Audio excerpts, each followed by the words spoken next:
கோலி talk Kollywood news. விமானத்திலையும் உழைக்கும் AR Rahman. இந்திய திரையுலகோட முன்னணி இசையமைப்பாளர்கள்ல முக்கியமானவர் ஏஆர் ரஹ்மான். தமிழ், இந்தி ஆகிய 2 இந்திய மொழிகள்லையும் இசையமைச்சுக்கிட்டோம்.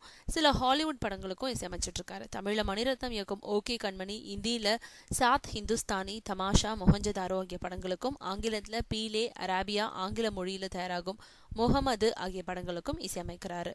மாசத்துல பாதி நாட்கள் இந்தியாவிலையும் பாதி நாட்கள் அமெரிக்காவிலையும்னு பறந்துகிட்டே இருக்காரு. விமான பயணத்தின் போது கூட ரஹ்மான் கிடைக்கும் நீண்ட நேரத்துல அவருடைய இசை வேலைகளை செஞ்சுக்கிட்டு இருக்காரு.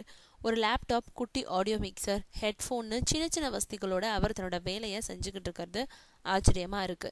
ஒரு நீண்ட பயணத்தின் போது மிக உயரத்துல என்னுடைய மிக சிறிய ஸ்டுடியோவோட புகைப்படம்னு பதிவு செஞ்சு அந்த புகைப்படத்தையும் வெளியிட்டிருக்காரு ஏஆர் ரஹ்மான்.